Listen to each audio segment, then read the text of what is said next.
आज का मुद्दा बड़ा गंभीर मुद्दा है, हर घर से जुड़ा हुआ मुद्दा है, हर घर के रसोई से जुड़ा हुआ मुद्दा है,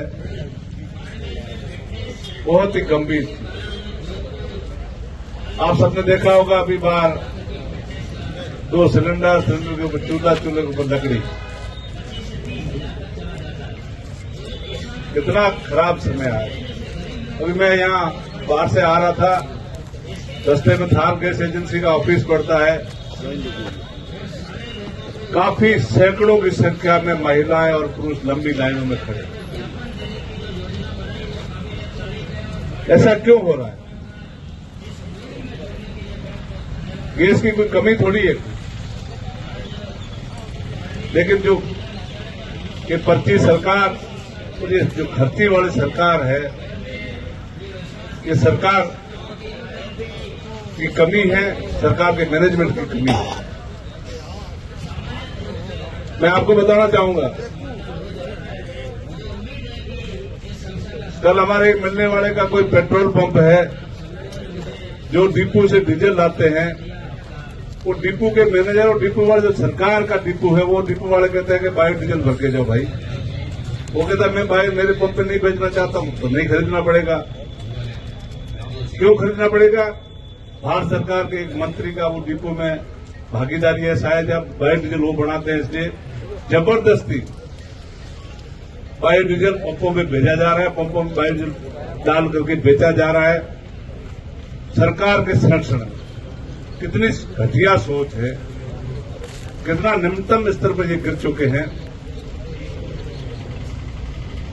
ऐसी जो सरकार है उसको सरकार में रहने का कोई अधिकार नहीं। ये जो मुद्दा है, इस मुद्दे के बारे में बताना चाहूंगा। यूपीए सरकार में सिलेंडर के कुछ पैसे की बढ़ोतरी हुई थी। उस समय की भाजपा की नेत्री सिलेंडर के ऊपर बैठ करके डांस कर रही थी, और सिलेंडर का जो कुछ पैसे में जो रेट बढ़ी थी उसके लिए बड़ा चढ़ा करके बीजेपी वाले बात कर रहे थे कि ये रसोई गैस में कीमत बढ़ा रहे हैं।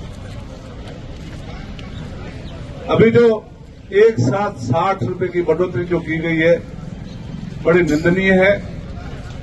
आम लोगों को जागना पड़ेगा, इसको जन आंदोलन बनाना पड़ेगा और सरकार को मजबूर करना पड़ेगा कि जो ऐसे निर्णय लिए इनको वापस लिए जाए। दूसरी, जितने भी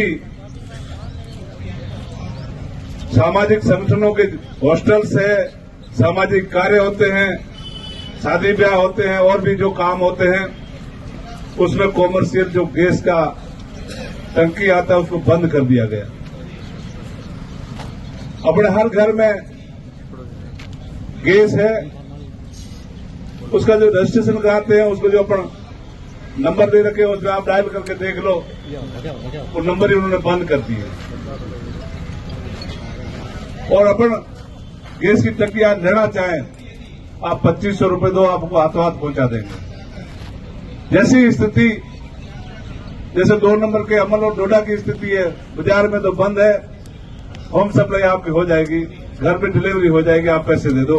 वैसी स्थितियां ये सरकार बना रही है। ये बड़ी घटिया सोच है और इससे सरकार को उखाड़ फेंकने के लिए आप सबको कमर कसनी पड़ेगी। दूसरा जो मुद्दा है, अमेरिकी ट्रेड के मामले में, और वक्ता भी बताया होगा आपको और बताएंगे, अमेरिका का जो भी सामान है भारत में जो बिकेगा उसके ऊपर कोई टैक्स नहीं। अपना सामान अमेरिका के बाजार में जाएगा तो उसमें टैक्स 25%, 18% है। ये दोगला रवैया है।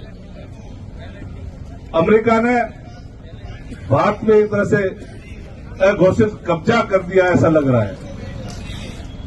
ऐसा कहीं न हो जाए, अभी जो कुछ दिनों पहले एक राष्ट्र के राष्ट्रपति को अमेरिका का राष्ट्रपति उठा के ले गया, कहीं ऐसा न हो जाए भारत के प्रधानमंत्री को भी अमेरिका का राष्ट्रपति उठा के ले जाए और भारत पे कब्जा हो जाए। ये कोई छोटी बात नहीं है, बड़ी गंभीर बात। यहां कोई भी काम करना हो, प्रधानमंत्री जी अमेरिका की तरफ मुंह करके बात करते हैं। हमको कहां से ऑयल खरीदना है, भारत के अमेरिका के राष्ट्रपति और अमेरिका की जो सरकार का वहां का नुमाइंदा है, वहां का जो प्रेस देखता है और एक ट्वीट करता है, एक एक्स पर लिखता है, भारत को 30 दिन की छूट दी जाती है, रसिया से अपना ऑयल डीजल पेट्रोल खरीद सकते हैं। इससे ज्यादा क्या शर्म की बात हो सकती है। जितने भी भारत के जो मित्र देश थे दुनिया में सबको बहुत नाराज कर चुका है।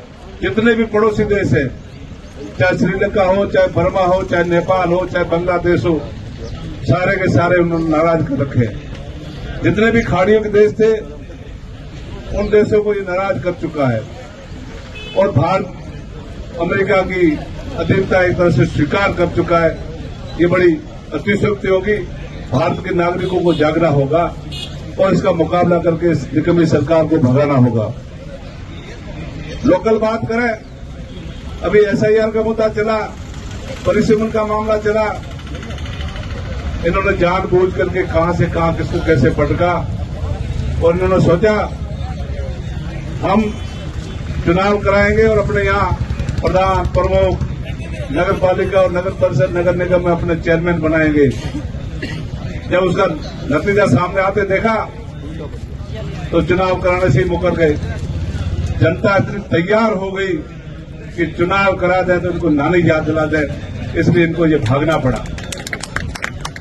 एसआईआर में ये डबल नाम काटने की बात करते हैं। आज ही आपने सोशल मीडिया और मीडिया में देखा होगा, बीजेपी के जिला अध्यक्ष की पत्नी का 2 जगह नाम। कितना गंभीर मुद्दा है। अपनी साहूकारी छांटने वाले आदमी की पत्नी का नाम एक भंवार में है तो दूसरा धोरीम नाम है, दो विधानसभा और 2 जिले में है। कहां एसआईआर लागू हुई? अपने सबको जागरूक होना पड़ेगा और ऐसी सरकार को भगाने के लिए जन आंदोलन को शुरू करना पड़ेगा। नरेगा के बारे में भाई आजाद सिंह जी ने काफी चीजें बताई।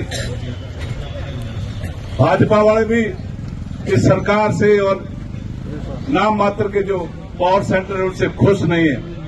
कभी चाय की थड़ी पे जी हमारे सीनियर जो बीजेपी के लोग हैं वो जमा होते हैं, कभी रेलवे स्टेशन के सामने जमा होते हैं। जब हमारे सिंधी भाई है उन्होंने देखा कि ये लोग सड़कों पे बैठे हैं तो उन्होंने सिंधी भवन में अपने भवन में एक मीटिंग करने के लिए उनको जगह दे दी।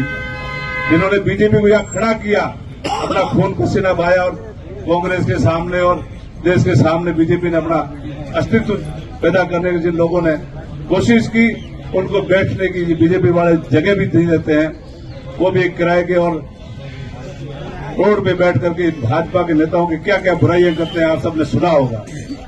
ये खुद अंदर से टूटे हुए हैं, एक धक्के की जरूरत है। आप मेहरबानी करके एक धक्का दे देंगे बीजेपी वालों को तो बीजेपी वाली जड़ से खत्म हो जाएगी, ये मैं आपको गारंटी देता हूं। जनता तैयार है लेकिन अपने सबको एक होकर के जनता के बीच में जाना है। जिला पर अपने धरना प्रदर्शन कर दिया और अपन सोचेंगे वो झुक जाएंगे, ऐसा नहीं करेंगे। अपन सब लोगों को जो अपन प्रदर्शन की और धरने की और उनकी खिलाफत की जो तरीका है इसको थोड़ा बदलना पड़ेगा, जनता के बीच में जाना पड़ेगा और जनता तैयार